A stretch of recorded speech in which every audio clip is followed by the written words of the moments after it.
Hai, shamar kabone hordoftoota YouTube chaanaalii koo jalatti argamtan hundumti keessan bakka jirtanitti nagaa waaqessanii baata'u akkam jirtu nagaa keessanii nagaa kooti galanii waaqee baata'u akkam isin nagaa keessanitti yaadamtanitti immoo isin yaadadhu fe'arra akka nagaa taatan immoo waaqee biraa abdiin qaban hundumti keessanii yoo ragaa fi deebii tokko isiniif qabadhee dhufee jira. Duraan dursee Oromoo gaafiin si gaafadheef deebinaa kennuu keetiif hedduun si galateeffadha sin jaalladha sin kabajanaaf jiraadhu sin jedhaa sumaanii akkasuma immoo Oromoo 44 Oromootu namni wallaaltan hin jirtu hundumti keessan nu jaallattu hin kabajju kanaaf gaafi deebii wajjin goonee jirra waan ta'eef gaafi deebii keenya amma dhumaatti dhaggeeffadhaa warri isinitti tole immoo like share gochuu hin dagatinaa warri karaa YouTube chaanaalii koo haaraa dhuftan immoo anaa dhufu baay'ee nagaa nuuf taasisin jedhee Injera, waldurmaati gootaatan immoo guddaan isin galateeffadha naaf jiraadha isinan jaalladha isinan kabaja lammiiwwan koo hundumti keessan naaf jiraadha isin injera.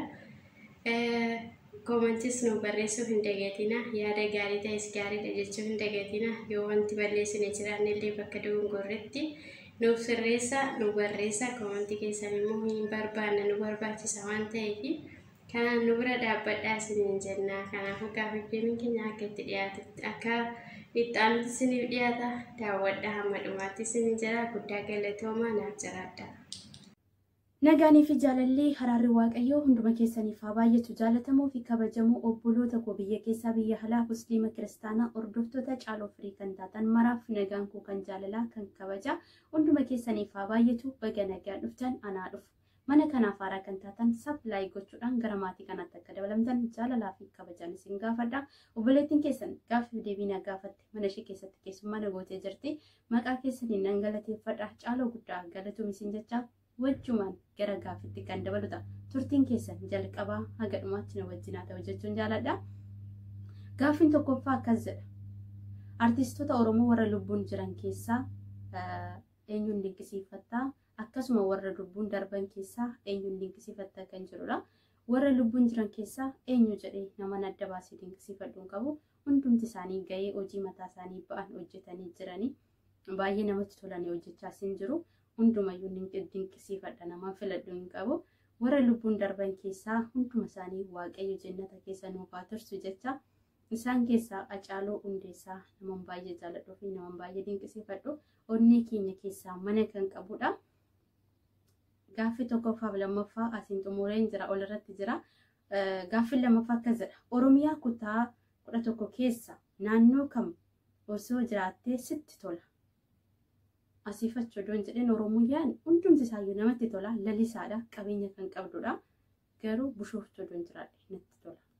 Qabbanooftuudha jechuudha gaira. Hin buune garuu hawwii guddaan qaba. Bishooftuun natti tola. Gaaffii sadaffaa obboloota meeqa qabdaa?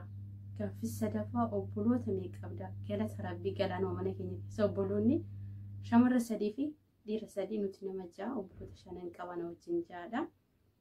Gaaffii arfaffaa yeroo biyya keessa turtetti mudannoo akkamitu si mudate beeka?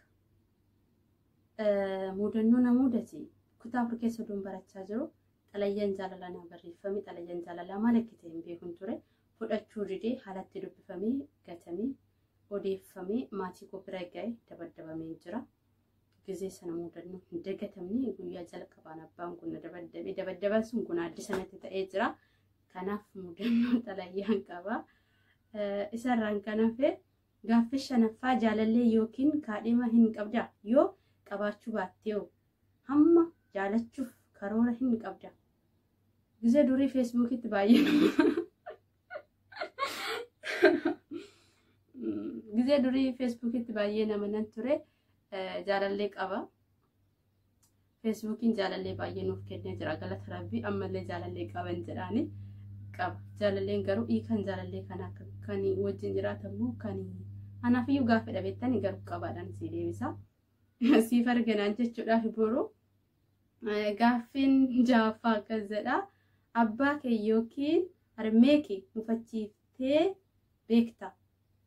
Amma deebiseen jira gaaffii shanaffaa kam harmee koo fi abbaa koo mufachiiseen jira waa'ee xalayyaa jedhe sanirratti na dabaddabuun isaanii mufachuu isaaniiti maanuu dhossitee fuutee maan galle jedhanii na dabaddaban waan ta'eef dhuguma faaziriin koo baay'ee kan itti gadde sababni isaas baay'ee na jaalata baay'ee na amana ture maaf fuuteen galle maaf sodaattaa abbaa san hin beektamu maaf barbaaddeemu yaada jedhu naaf kaase qarxan manatti godheera kanaaf gaddanii jiran natti dhiifama gaafadheera eegan guddadhe yaa hin beeku nama sanillee waan ta'eef gaaffiin torbaffaa akkas jedha gaafa jalqabaa biyya Arabaa dhufte hin gammaddi moo hin gaddite dhugaa dubbachuudhaaf hin gammanne illee hin gaddine illee danazan jedhe naaf galle waan ta'eef sababni isaas galgala ayyar maarafaa keessa Itoophiyaadhaa kaanii ganama dhumni as galle halkan daandii deemaa bulle irrimni illee narra jira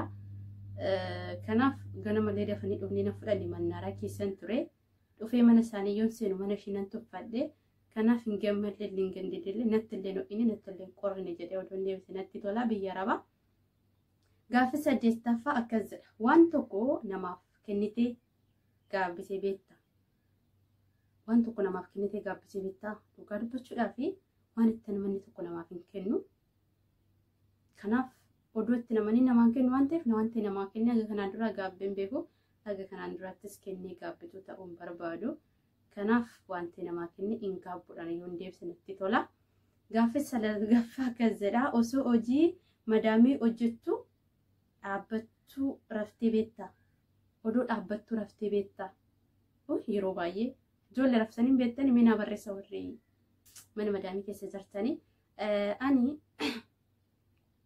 dhugaadha rafii nan beeka addatti dammoo egan YouTube hojjechuu jammare inni raanfadhu gizeen saatii guutaa jiru halkan liibirra bulee ganama hojjechuu dadhabe saatii akkuma saatii lama rafee guyyaa rafee deemu gizeen dadhabee dhaabbadheetu jira kanaaf dhugaadhaan rafee beeka jedhee yaadaani yaada oduun taane dhibbaan dhibbatti rafeera guyyaa tokko qofaa miti yeroo baay'ee gaaffiin kurnaffaa akkas jedha biyya erga baate biyya namaa kana keessatti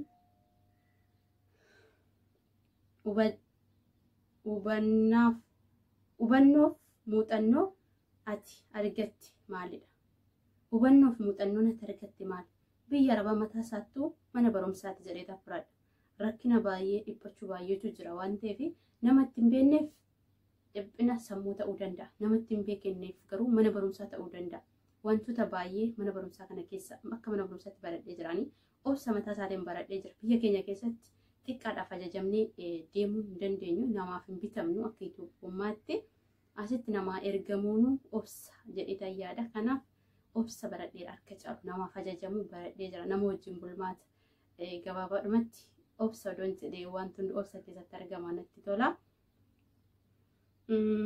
gaafa biyya baate gaafa biyya keetti galtu gaafa tokkoffaa gaafa biyya keetti galtu hojii akkamii hojjechuuf karoora qabda dhugaa dubbachuudhaaf hojii kanan hojjedha jedhee karoora itti baasee kanan hojjedha dhibbaa dhibbatti itti namanne akkuma guyyaan jijjiiramu gizee wanti kamil hojiin illee gizee isaa hojiirra deema wanti bara kana keessa gaarii ta'e hojjetamu waggaa dhufu keessa ni jijjiiramu waan ta'eef hojii wayii hojjechuudhaaf karoora nan qaba garuu kana jedhee dhibbaa dhibbatti tamanii waan murteessi hin qabu gizee wajjin bara wajjin laalla jechuun jaaladha gaaffii 12ffaa yuutuubaroota warra hamma keessaa eenyudha kan ati dinqisiifattu eenyudha kan ati dinqisiifattu yookiin nama cimaadha jettee kan fakkeenya godhattu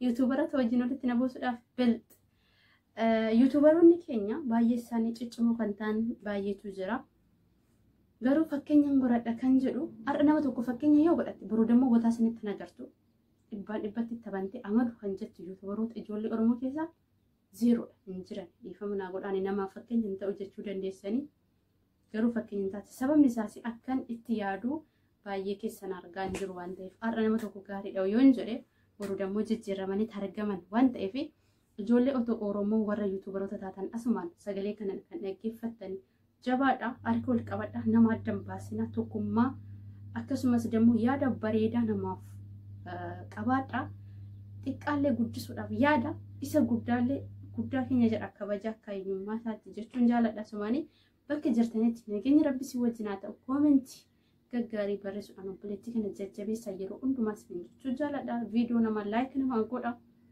Fakkeenya kan godhatan kan nama yaada gaarii nama yaaduuf nama guddisuudhaaf tattaafatu yoo argan hin dinqisiifatan. Garuu ijoolleen keenya achirratti namni tokko yoo guddachuudhaaf daandii qabate garaa ciniina. Kanaaf fakkeenya nama si fudhadhu hin qabu. Na biratti hundumtuu wal qixadha. Kanaaf bakka jirtanitti nageenyi gooftaa sin faana ta'u jechuun jaaladha.